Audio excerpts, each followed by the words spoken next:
Hello boss babes and bosses out there. So in this video, we are going to do a fun activity together. Yes, if isa kayo sa mga nanood ng email signature tutorial ko 6 years ago, we're going to do it again. But there's a twist because instead of like putting the images together and putting the icons together and put a link on it, we are going to do it differently because we're going to ask Claude to do an HTML email signature for us. If you want to know how to do it using Claude, then keep on watching. Alright, the reason why I wanted to change it na because like 6 years pa ito guys, and I wanted to make it more professional looking and just clean, tidy, compact. Hindi siya gato fancy. It's cool, but I wanted to put the logo na instead of the avatar. Even yung mga icons natin, cutesy type of vibe lang. And ngayon, gusto ko na siyang clean lang, clean looking type of email signature. And I wanted na every platform, kahit hindi Gmail account yung mag-open, still the same yung look and hindi siya watak-watak tidnan. So, that's it. Hindi ko na patatagalin pa kasi this is just a very quick tutorial with you guys. It's not actually tutorial because I will do it together with you. So, let's have fun together in changing our email signature. If you already love your email signature, maybe you will just want to try it and see kung ano yung ma-generate niya sa'yo, di ba? So, now, I'm going to share my screen to you. You're seeing my screen right now. And yes, ito na yung previous email signature natin. And never ko talaga itong na-change, guys, to be honest. And every time mag-chat ako sa mga clients ko, ito always. Parang ngayon, parang na-feel ko na judgment siya. So, ang judgment ko talaga before. Ngayon, I want a clean looking kind of email signature now. So, let's do it together. We're going to use Claude for this one. But before I'm going to pop in here the prompt, I want to walk you through talaga step-by-step prompt natin. The reason why I wanted to explain this to you per line, guys, it's because iba-iba tayo ng mga bet, iba-iba tayo ng mga preference, right? And once you understand how I created my own prompt, then you can always customize it based sa own gusto nyo. Alright? So, I created the Claude prompt template. So, this one is with brand kit. This is the one that I'm going to teach you guys kung paano kasi I have a brand kit na pwede kong ma-feed kay Claude. But, if your client or ikaw, wala kang brand kit talaga, or meron kang website, I have another one prompt. You can use this. So, instead of feeding Claude sa brand kit mo, you can just feed the website URL. Alright? So, now, let's start first here. So, let me copy this one para hindi siya ma-change. Okay, so for the first line here, sinabi ko lang talaga yung parang overall feel na gusto ko sa email signature ko. So, ang kaibahan pala nito, gusto ko ng HTML na yun. So, hindi na tayo magma-manual na mag-drag and drop ng mga icons, ng photo, yung ganun, hindi na tayo gagawa nun. Magigets niyo lang ako if you have watched my previous tutorial sa email signature. So, yeah. So, the reason why I really indicated mobile friendly, kasi napansin ko sa itong previous natin, this one. This is good, this is cute, but sometimes when I open my email to other platforms, like say Yahoo Mail or Outlook, when I see this, sometimes itong icon na to, like nasa baba na siya, still clickable, pero hindi na sila intact together. Gusto ko na intact sana. Again, it's up to you guys. You can always change this one kung ano talaga yung bet nyo na look for your email, okay? Now, since I have a brand kit, I said here, I will upload my brand kit. Tapos doon niya kukunin yung logo, colors, fonts, like the overall look and feel ng branding ko. The design, para sa akin, I describe it as clean and then elegant. Gusto ko na aesthetically pleasing. Yung parang cutesy type, pero at the same time, clean looking lang siya. And then visually appealing and of course, align pa rin sa branding natin. And ayoko talaga ng clutter na. I feel like this one here, parang kalat pala siya for me. So ngayon, gusto ko na siyang i-change. Hindi na yan siya nagre-resonate sa brand ko. Now, there are requirements na sinabi ko or sinat ko talaga kay Claude here. Gusto ko na compatible siya sa almost all ng mga major email platforms na meron tayo. So, that's Gmail, Outlook, Yahoo, and Apple Mail. So, gusto ko na kung i-open ng someone yung email natin, yung email signature intact pa rin and yung mga buttons, hindi siya nawawala sa line niya. Alright? So this one, mobile friendly and also I want it to be responsive. And then, gusto ko din na mag-use siya ng inline CSS for better layout. Again, clean and professional, not too wide. Na-mention na naman ako na hindi ko gusto na mataas. Kasi nga ang tendency, some of the text or some of the icon, nalalagay na siya sa baba. So, I don't want it to be too wide. And then clickable, of course. And then, lahat ng contact details and social profiles and doon. Then simple but, premium looking design. Now, here, I will just delete the phone. Ayoko lang nailagay yung phone number ko. So, I've already prepared that one. Kaka-copy and paste ko na lang kasi ayoko maubos yung oras nyo. Kaka-answer one by one. So that's that. My name. Nilagay ko brand lead, BossedUp PH, the website, the email. And then for the social links, ito lang yung gusto ko na social link. You can remove or add mga links like thread, TikTok if you have. Pero para sa akin, itong 4 main platforms. Ito, optional na to sa inyo. Pwedeng mag-add kayo ng profile photo or a logo instead. Para sa akin, I want the logo. You can also include a tagline or slogan kung meron kayo. But for me, I don't like it. I want to put this one here. Gusto ko na left side of my email signature. May specific logo link ako na gusto na ilagay niya. So, eto, ilagay ko dito yung logo link ko. So, this one, guys, if you are going to put a logo, you can upload it sa mga public hosting. Ako, meron akong own website, so I can upload my logo there para pwedeng ma-retrieve ni Claude yung logo ko na PNG. But if wala kayong website, wala kayong hostings, you can always upload it sa mga public hosting like for this one here. So, if you're going to open that one, so ito yung technically logo na lalabas sa email signature ko. Now,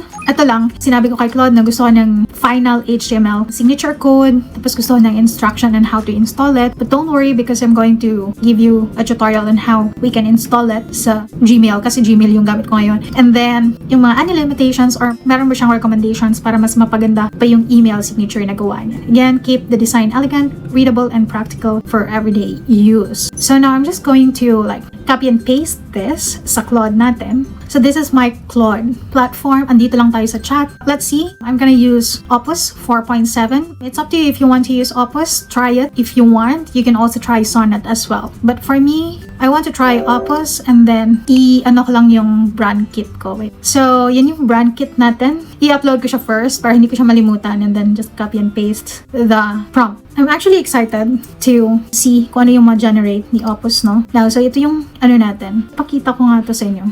So, ito lang yung branding na nilagay ko. It's just a one-pager vibe. So, chic, classy, cozy, elegant, and warm vibe. Now, let's go back to Claude and bam! So, while waiting guys, technically matagal-tagal to siya. Hindi naman sobrang tagal, pero Opus ginamit natin. That's why, mas matagal siya mag-analyze first before niya i-spit out yung final na output. While we are waiting, I want to like let you know na every time we're going to do a prompt kay Claude or kahit anong LLM or AI man yan, we always have to like give a follow-up instructions in order for us to really get the result na gusto natin ba. I'm really expecting na after this one, I will still give more prompts para mas makuha ko yung gusto ko na vibe. But let's see kung ano yung first niya na generate. Hopefully, maliit na lang yung i-change natin. Kinda excited. Sana makuha talaga niya yung vibe na gusto ko. Opus, galingan mo. Opus ka, diba?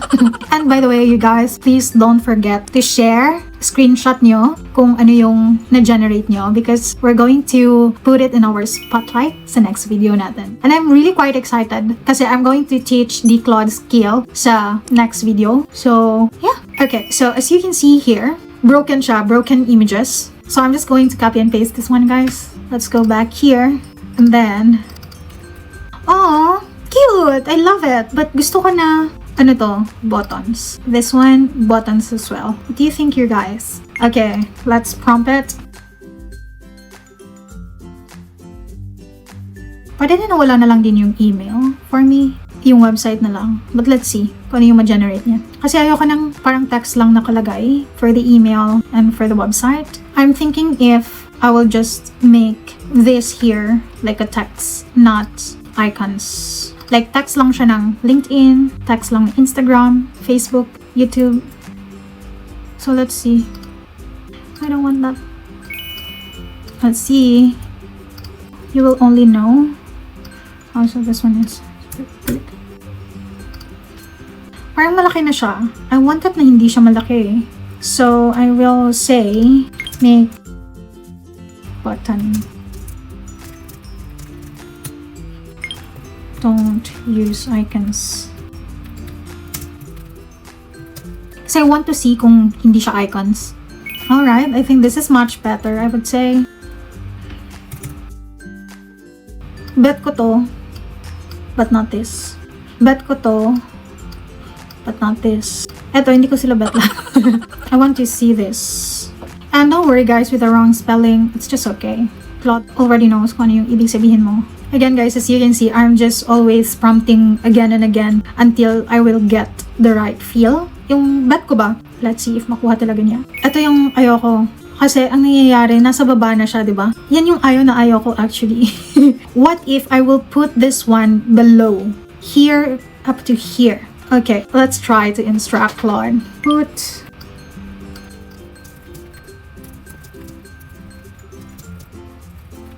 I'm not sure if ganyan ba siya dapat pagkasabi. Alright, ito talaga si Opus. Ang tagal mag-deliver. And I'm curious kung si Sonnet, kung ginawa nyo yung email signature using Sonnet. You guys, let me know and kung ano yung output niya. Oh, alright.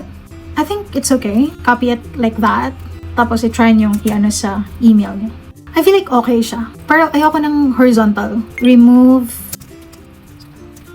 I'm so sorry, hindi ko nakikita yung tinatype ko guys. Kaya ayan, mali-mali yung spelling.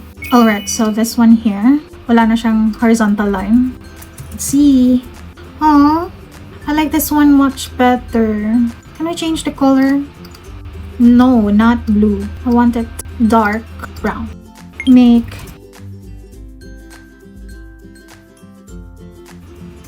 Let's just see. I actually like na this one here. But I want to see what we could do more. This one is good too. Mas vibe ko to, bet ko to. Kayo ba, bet niyo to? Or this one? Ito lang yung gusto ko na pagpilian sa dalawang buttons. Wait, I'm gonna fix the padding.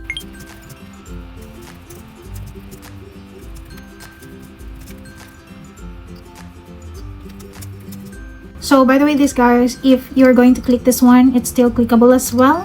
Let's see if na-fix niya. Alright, let's see. Alright, see? Same size here and same size here. Now, ang last part, I don't know how to prompt it. Gusto ko na yung text na Britzy Suzy Sulatorio and this one here and this one here and this one here align sila together all in all. This one, ito na yung panalo ko, okay? So, if ever hindi man niya makuha yung gusto ko, I'm gonna use this. Can you please align?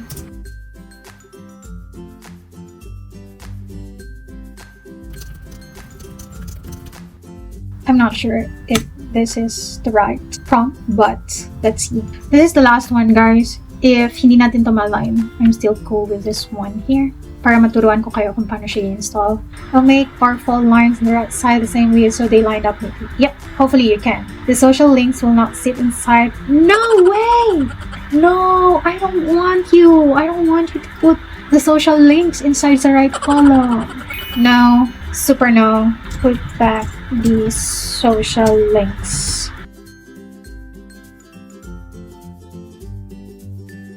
So, pinabalik ko lang sa kanya. Pero anyway, hindi naman talaga necessary kasi I can just click this one here and then babalik siya sa yung previous talaga. Pero, so far, we have it here. And marami tayong prompts na tinry.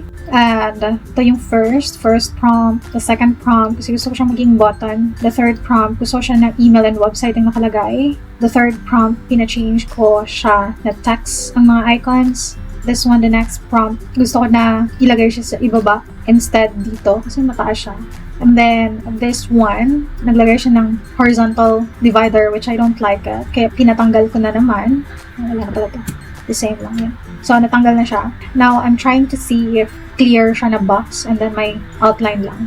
So far, this one is the one na pinaka-bet ko. So, we can always use this one. Let's put it nga. Copy. Click here sa top, may gear icon. Tapos, click nyo yung see all settings and then sa general, if you browse sa baba, merong signature na nakalagay. So, you can just click create new and then let's just put it, see, 2026 and then create and then paste.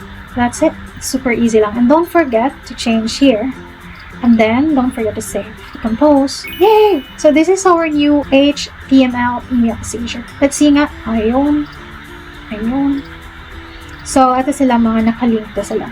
Yeah, that's it. Even here, nakalink siya sa website. So, that's it here, guys. I hope nag-enjoy kayo sa fun activity natin. I hope you find this tutorial helpful. And don't worry because I already filmed the screen recording for the Claude skill. I just need to record a sitting vlog for it. And that is the next video after this. So, yeah, if you like this kind of video, please don't forget to subscribe to our YouTube channel. Comment below if ginawa nyo to. And don't forget to screenshot ha and comment it inside sa Facebook group natin. I am ready to boss up every See you sa other socials ko. Follow us sa Facebook page at BossedUp PH, sa Instagram accounts at BossedUp PH and at 𝐘𝐨𝐮𝐓𝐮𝐞. You can also connect with me sa LinkedIn, which is CZ Solitario and BossedUp PH page. And if you want to follow me sa TikTok, I have a TikTok, but that's just for the char kind of content. I'm not really teaching anything there. So yeah, have to see you on my next one.